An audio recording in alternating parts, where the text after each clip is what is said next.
Merci beaucoup, Grace, pour cette... Thank you, Grace, for your comments.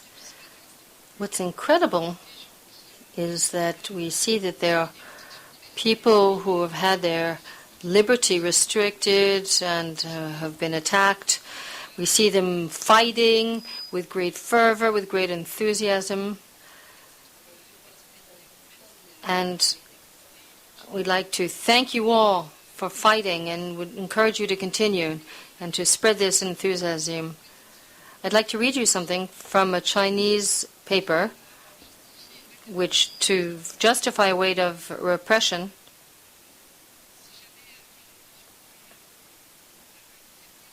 saying that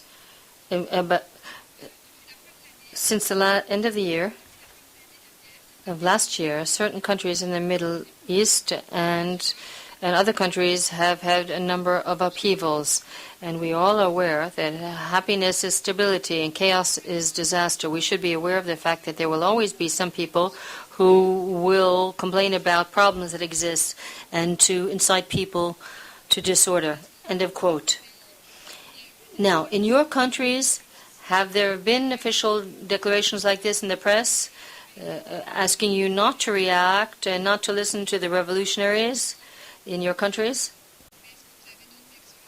You have other examples of this type, where we see that governments are afraid of contamination, of this fervor spreading. Who would like to answer this question? In Vietnam now, young people above all, and in different organizations, there have been calls to protest. The police are in front of their doors and they can no longer go out. And every day,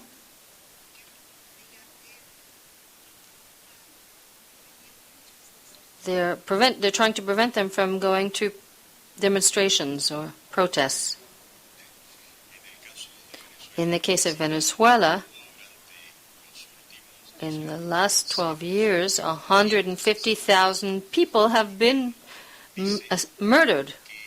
And the government says that that's a perception of insecurity. And behind this perception of insecurity, there is basically, this has been called by the press. The press has worked to destabilize society, and the press is responsible for this. And Chavez has supported by 80% of the people, and that the press must be controlled. And in your view, what are the greatest challenges to the freedom of expression and education in your country? And information in your country, rather?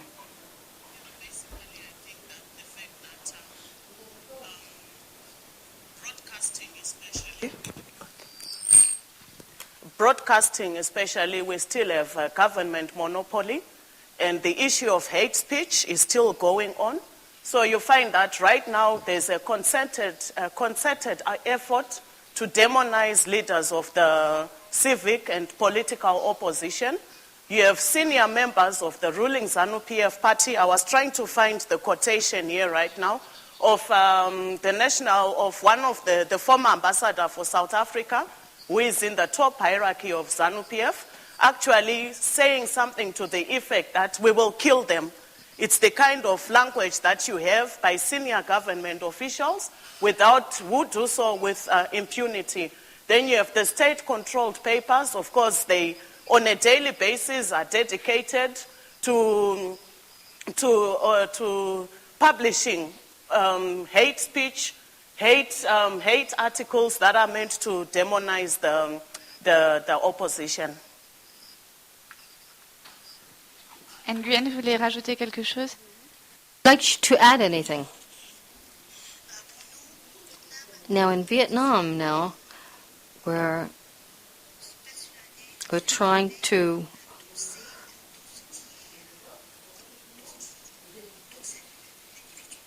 overcome our difficulties now, not to be afraid,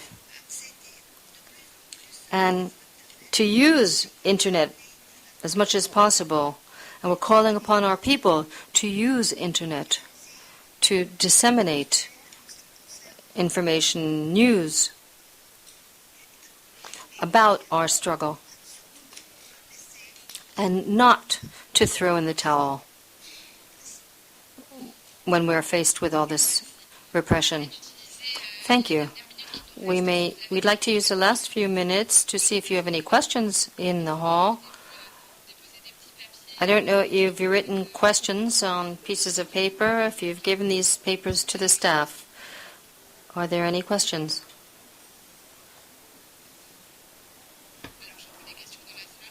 So I'll take questions from the floor. Sir, would you please introduce yourself and speak? And I'd make it brief, please. These are questions. Just 1 minute, please. These are not statements, just questions. Thank you. I represent the Institute for Jewish Research in Canada. I'd like to address one point to Miguel.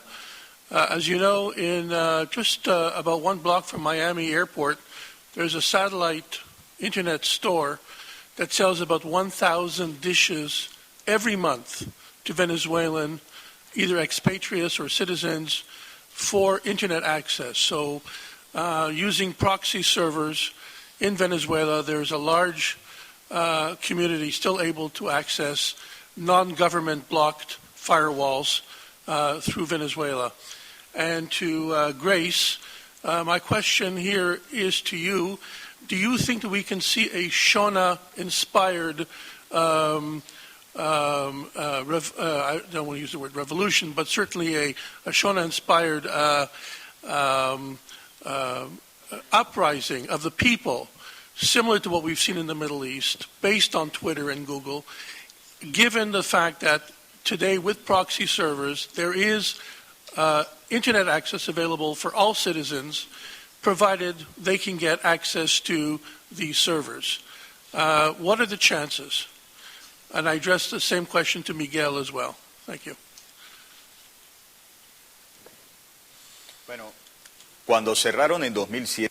When in 2007 they closed down Radio Caracas channel, there was a 30% coverage of the population, and the population changed to a satellite and catellite television, so that paid television had to go up to 70% to be able to program freely, and the government interacted indirectly.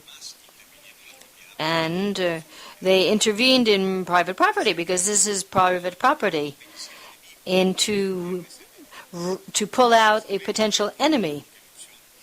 And I'd like to inform you that we have an exchange rate system. That is, the government detains dollars and approves of them or not. And if there are imports, it decides whether or not it is necessary to give this product to Venezuelans.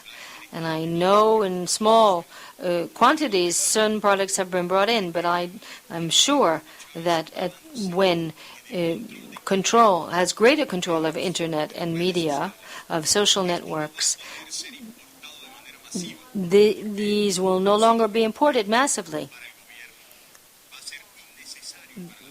because it will be not only, according to Chavez, be unnecessary, but it will be a potential danger. I'm not sure.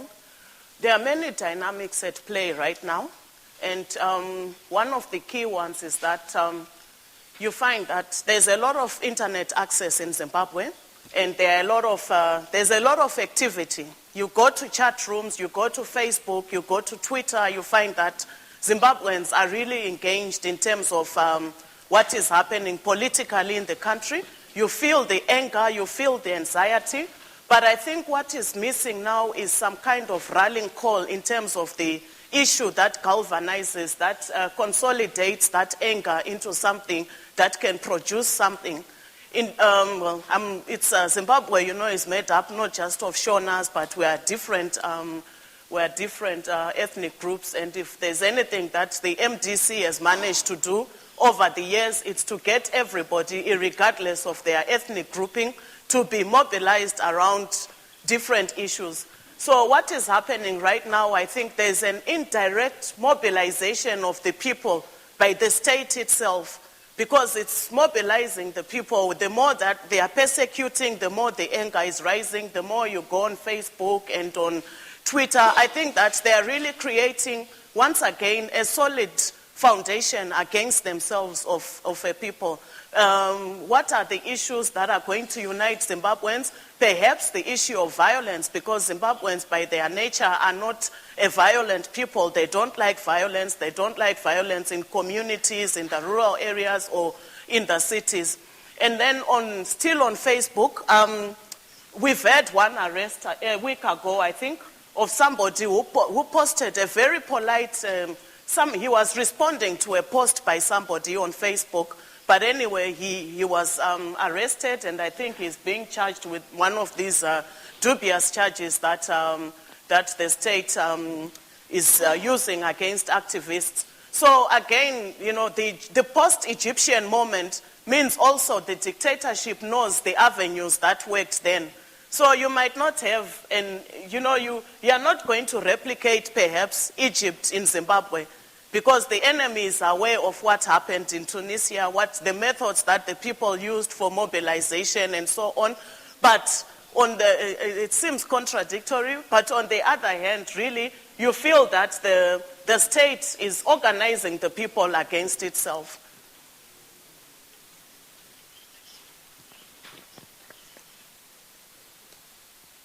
Est-ce qu'il y a d'autres questions? Any other questions? Madam, would you like to introduce yourself? Je vous entends pas, faut que vous allumiez votre... We can hear you. Please turn on your microphone. Sorry. Hi, I'm Dina Cooper. I'm a political science graduate student from New York. And I was wondering, much has been mentioned about elections, particularly with regards to Zimbabwe. But as we saw with Iran and Gaza, elections does not guarantee democracy. Is there any direct education being taught to people, citizens, about longer-lasting democratic values beyond elections? Thank you. One of the most wonderful things about Zimbabwe is that we've had a society, we've had a country with a very strong civic organizations. So in terms of the capacity for voter education, you're asking about voter education. In terms of the capacity to actually reach out to people, the capacity is there. It is enormous. So many of us are here in the diaspora. But in terms of the roadmap for elections, voter education has to be there, because the fear that is being instilled in the people, you will need people to go out on the ground in the communities explaining how they should vote and so on. So I have confidence in the civic organizations in Zimbabwe.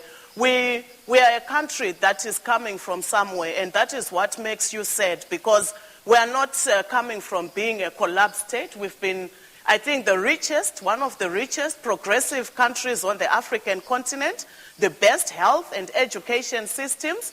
We really prided ourselves because we were a jewel of Africa. So what is happening is a man-made disaster, which I believe that somebody has to tell this man that this disaster has to end now, and all these things will fall into place. And I think that the first, the roadmap for elections has to cover all that. I mean, you're also talking of healing. These are people who I'm blessed to be here. I have gone for trauma counseling. I have gone through so many processes to help me to heal, to help me to debrief and so on. But you have a nation that has been under siege over the past 10 years again and again and again. So where do you put in the healing efforts? I know under the government of national unity, a lot has been happening in terms of reconciling communities and bringing them back together again. So the capacity by Zimbabweans to actually carry out an election that each and every Zimbabwean will be accorded the right information to be able to vote correctly, it is there. Our issue is not even about capacity, but the issue is to do with the man-made disaster.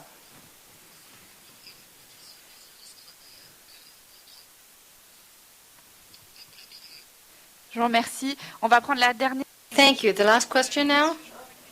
I see your hand's been up for a while, sir. We can't hear you. Please turn on your microphone. Thank you for giving me the floor.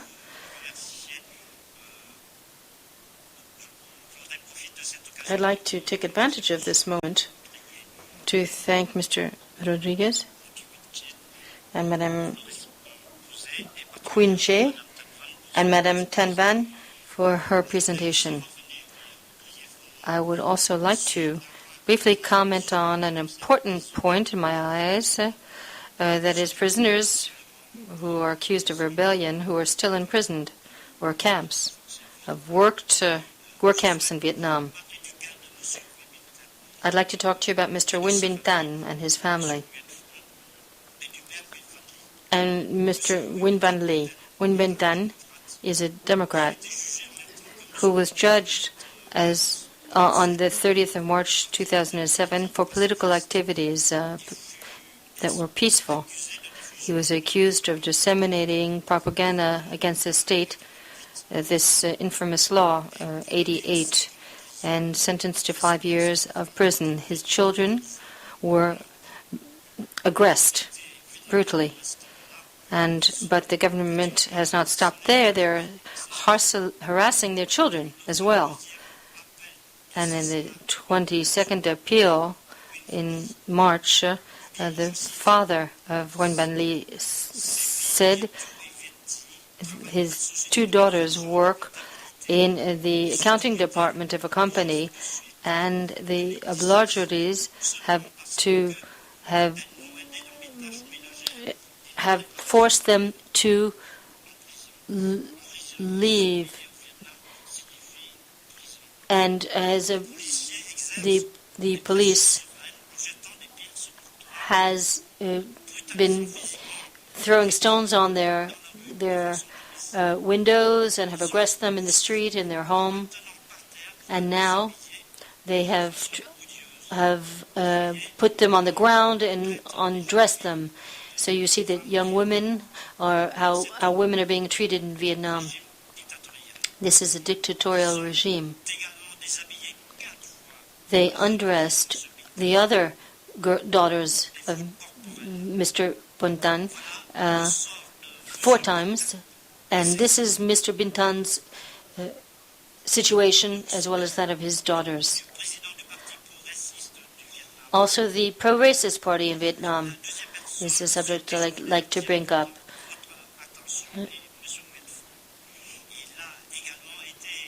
Mr. Nguyen Thanh was sentenced to 6 years of prison in March, at the same time as Mr. Nguyen Thanh,